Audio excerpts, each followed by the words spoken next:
Ah, it's so peaceful up here.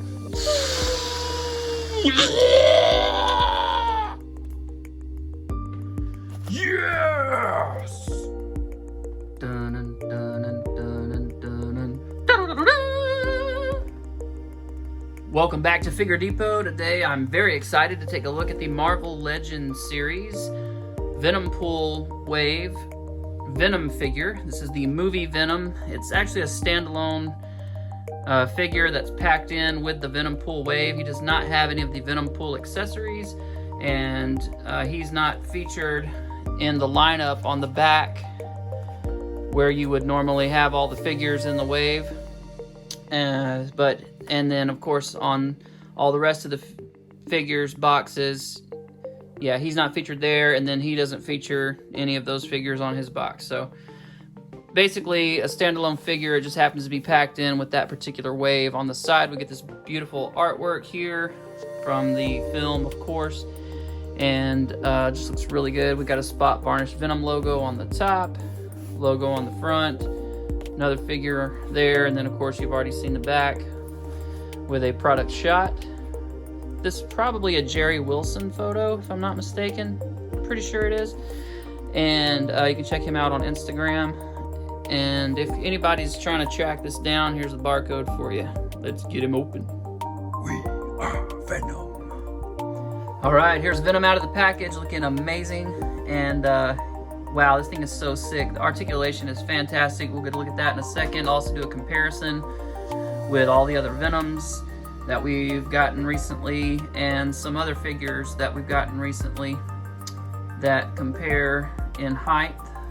We'll look at some of the Build-A-Figures, some standard release figures, and some other some Spider-Man figures and stuff. So stay tuned for that. But first of all, let's go ahead and look at the accessories real quick. We do, of course, get these hands, these fisted hands that look really awesome. They've got the little slimy vein deco on there. Looks really cool. Real nice sculpt work on there. Just all gritty and slimy. He's got a gloss coat, which makes him look slimy like he's supposed to. So very, very cool. Nice design on the hands there. And then we also, of course, get the alternate head. And the first thing I noticed is the eyes seem just a little bit wide right in this area. So I'm probably going to adjust that. I'm going to paint them and make those just a little bit more narrow so that it more accurately reflects the box art. If you look at the box art and of course just watching the film, you can see they're a little bit more narrower. This is a little bit more of a nod back to kind of his comic look. And so as far as the width here, he had more like little kind of new moon little slivers more than he had this big rounded area. So I will be repainting this a little bit. I do have one little white paint fleck here. Let's see if that'll scrape off. Nah, I'm gonna have to paint over that with some black, but that's just a simple little touch up. Looks really good with the way they did the teeth.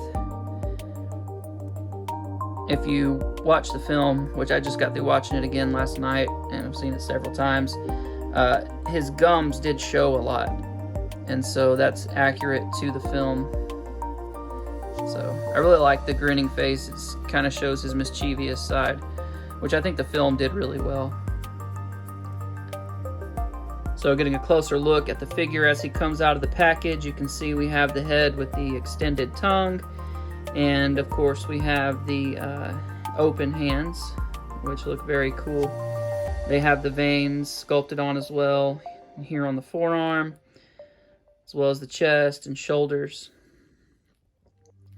And I think that all looks really, really good. The sculpt on this is great. His rhomboids and traps and lats all look really, really beefy and huge and awesome. I really like the cut here. Because we have this new dumbbell joint with the the thing there that can rock back and forth and just twist all over the place. It really makes for a nice sculpt there. And then of course we still get the crunch, which is really nice, but I'm getting ahead of myself. But the sculpt on all this is just really sick. Yeah, looks really, really, really good.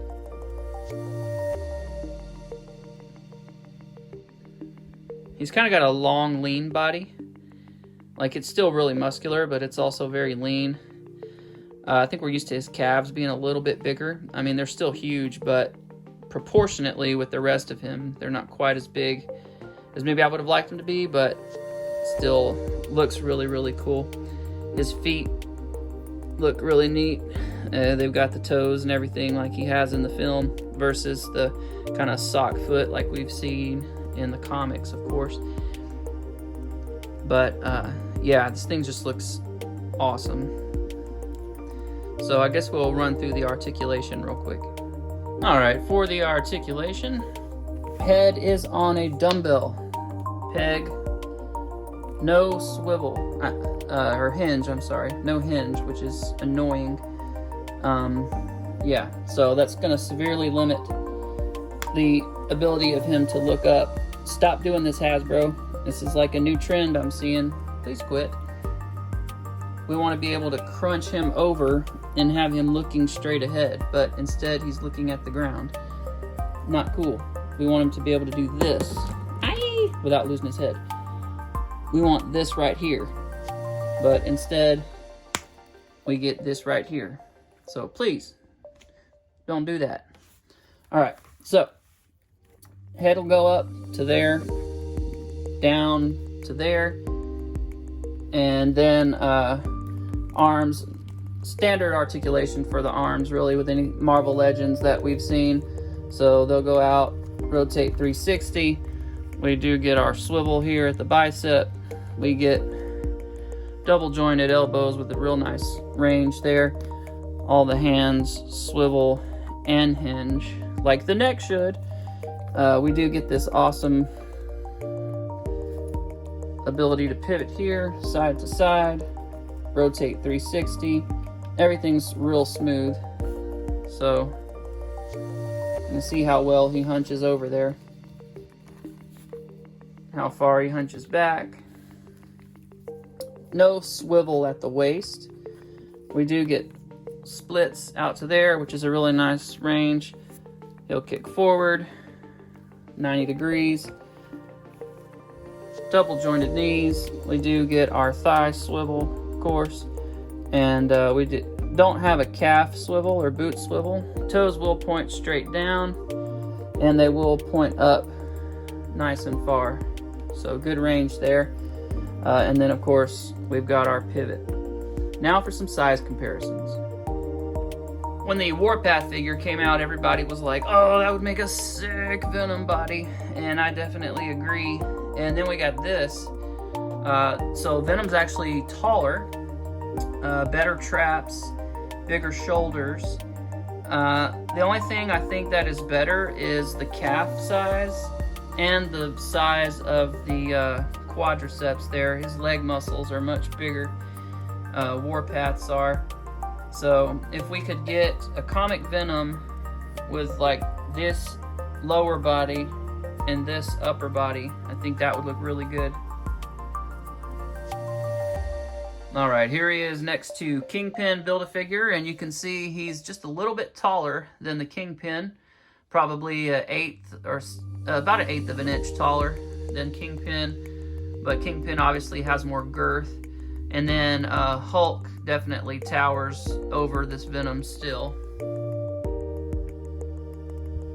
Here he is next to the Man-Thing and the movie Thor figure. And these MCU figures are a lot taller than your standard Marvel Legends. Venom is still taller, but you can see not by much.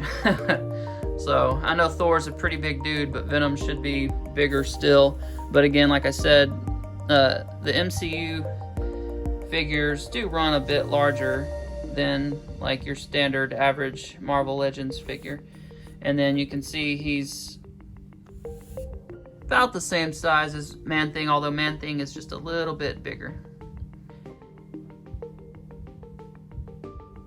And here he is next to the Silver Century Iron Man and the new Punisher figure, the Rider series with the Crossbones head swap on there. I thought that looked pretty cool.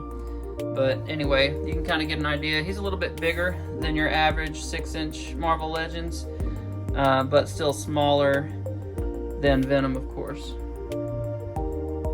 And here he is next to Marvel's Rage, and you can see he utilizes the Hyperion body mold, which is what our previous Venoms were made on, with the exception, of course, the Monster Venom.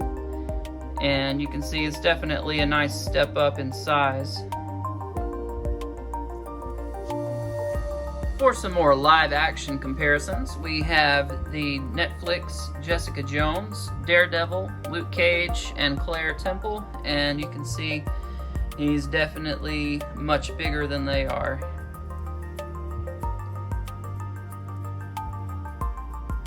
Here he is with two Marvel Legends suited figures, which should give you an idea of what an average person would look like next to him. And I think that the comparison is definitely faithful to his depiction in the film. And it could be maybe just a hair bigger, but, you know, not by much. Alright, here he is next to two large female figures. We have the Gray She-Hulk, and then we have the Sensational She-Hulk.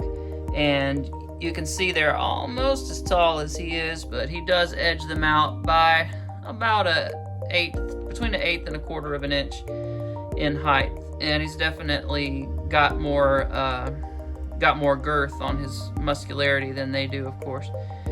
But yeah, so She-Hulk is huge, especially depending on which version of her that you've read in the comics. So she should definitely be up there with him in size, pretty close. He would, of course, be more muscular. Alright, here he is next to Mary Jane and Peter Parker from the Retro Wave. And you can see he's definitely got some good size on those two. If you were going to make a custom Eddie Brock, it would be fun to kind of maybe take this guy and kit bash him. You'd have to sculpt a head. There may be some available, actually. Probably are some available Tom Hardy heads. You can probably just find them on eBay if you hadn't seen them on Instagram anywhere. And this could be a decent Eddie Brock. He might be a little small framed, but it wouldn't be bad.